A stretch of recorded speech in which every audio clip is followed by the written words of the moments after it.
Terima kasih sudah klik video ini. Tapi jangan lupa guys, klik tombol subscribe karena subscribe itu gratis. Dengan subscribe kamu support channel ini terus untuk upload hampir setiap hari. Ingat, subscribe itu gratis, gak ada ruginya kamu klik tombol subscribe guys. Selamat menonton, enjoy. Assalamualaikum warahmatullahi wabarakatuh. Selamat pagi, selamat sore, dan selamat malam buat anak-anakku semua yang berada di rumah. Apa kabar kalian hari ini? Masih dalam kondisi sehat? Papa harap kalian tetap berada dalam kondisi sehat walafiat. Baik, pada pertemuan ketiga ini ketemu lagi dengan saya, Bapak Edianto. Kali ini Bapak akan memberikan materi tentang menelaah struktur dan kebahasaan dari teks berita.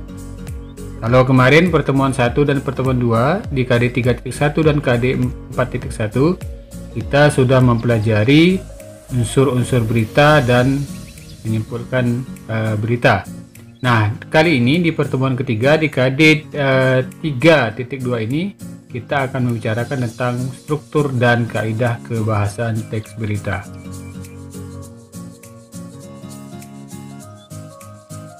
Baik anak-anak, KD kita pada hari ini yaitu KD 3.2 tentang menelaah struktur dan kaidah kebahasaan dari teks berita yang dibaca dan didengar. Kemudian tujuan pembelajaran kita ada dua, yaitu yang pertama menentukan struktur teks berita yang dibaca dan didengar. Lalu yang kedua menentukan kaidah kebahasaan teks berita yang dibaca dan didengar. Adapun materi pembelajaran kita pada hari ini yaitu ada dua, yaitu tentang struktur teks berita dan unsur kebahasaan dari teks berita. Baik, seperti halnya dengan teks-teks yang sudah pernah kalian pelajari di kelas 7, di teks berita ini juga mempunyai struktur. Jadi strukturnya ada judul berita, ada kepala berita, kemudian ada tubuh berita, dan terakhir ada ekor berita. Baik anak-anak, sekarang kita akan melihat penjelasan struktur berita itu secara lebih jelas, ya, lebih detail. Nah, kita mulai dengan penjelasan dari struktur yang pertama, yaitu judul berita. Jadi kira-kira judul berita dari sebuah berita itu isinya apa saja atau mengandung apa saja. Nah, bisa kalian lihat di layar kalian sekarang bahwa judul berita itu adalah bagian yang terpenting dari sebuah berita. Judul berita itu berisi kata-kata penting yang menyampaikan subjek berita dan menggambarkan isi berita. Nah, judul berita itu hendaklah ditulis menarik, singkat, padat, dan jelas. Lalu yang kedua ada kepala berita. Kepala berita ini merupakan bagian awal atau paragraf awal dari sebuah berita, ya. Lalu yang ketiga ada tubuh berita. Nah, bagian ini merupakan kelanjutan dari kepala berita yang dinarasikan lebih rinci tentang kronologi dari peristiwa yang diberitakan. Nah, di sini itu memuat fakta-fakta yang menjadi pelengkap keterangan dari kepala berita. Lalu bagian yang terakhir itu adalah ekor berita. Bagian ini adalah bagian yang berisi informasi yang kurang penting. Lalu bagian ini berada setelah kepala berita dan tubuh berita, ya. Jadi bagian ini merupakan bagian yang sedikit kurang penting. Kemudian dia juga tidak ada kaitannya langsung dengan judul berita. Nah, itu penjelasan secara rinci tentang struktur-struktur berita, ya. Dimulai dengan judul berita, kepala berita, tubuh berita, dan ekor berita. Bagaimana? Kalian sudah bisa memahaminya?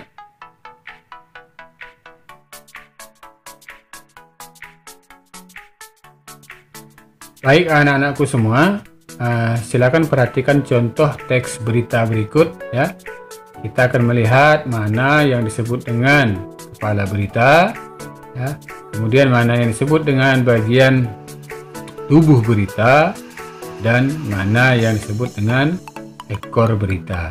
Kita perhatikan, ya. Berita ini mempunyai 3 buah paragraf.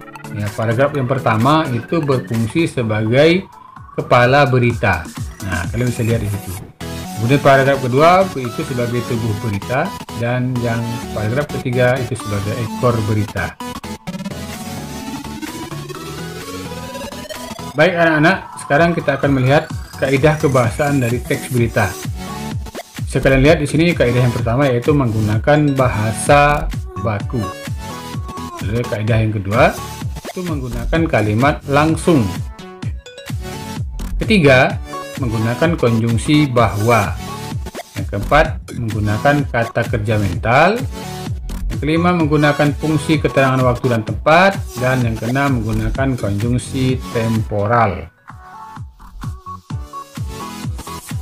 Baik anak-anak, yang kalian perhatikan sekarang itu adalah penjelasan tentang kaidah kebahasaan secara lebih detail ya, secara rinci.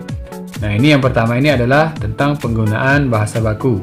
Ya, kira-kira seperti apa bisa kalian baca. Lalu kita masuk ke kaidah kebahasaan yang kedua, yaitu menggunakan kalimat langsung. Nah, bisa kalian baca penjelasannya seperti di layar kalian ya.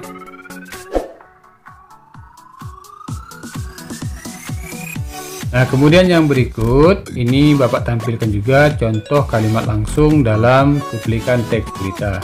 Perhatikan bagian yang Bapak tandai dengan warna merah.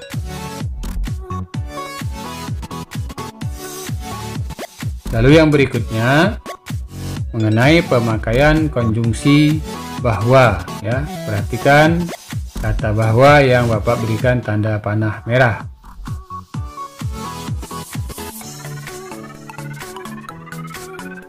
Lalu yang keempat yaitu tentang penggunaan kata kerja mental.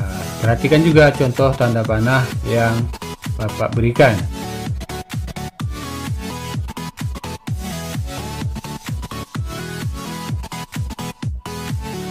Yang kelima, menggunakan fungsi keterangan waktu dan keterangan tempat. Perhatikan juga tanda panah yang Bapak berikan.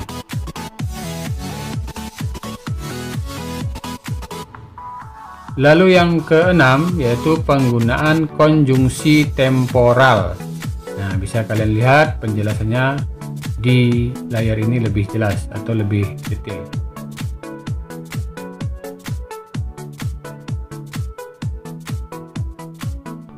Nah, berikut ini adalah contoh penggunaan konjungsi temporal dalam cuplikan teks berita. Perhatikan kata-kata yang berwarna merah dan berwarna selain hitam ya.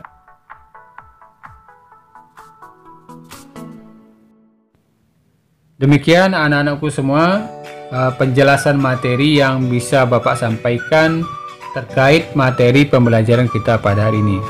Harapan saya kalian tetap mencari referensi di luar ya, membaca buku, kemudian membuka internet ya, mencari informasi-informasi yang terkait dengan materi yang kita bahas sekarang ya. Harapan saya kalian bisa lebih aktif mencari sumber-sumber penjelasan yang lain. Baik anak-anak, jika video ini bermanfaat silakan di like ataupun di subscribe. Semoga channel saya ini bisa berkembang dan bisa berbagi informasi lebih lanjut kepada kalian semua. Assalamualaikum warahmatullahi wabarakatuh.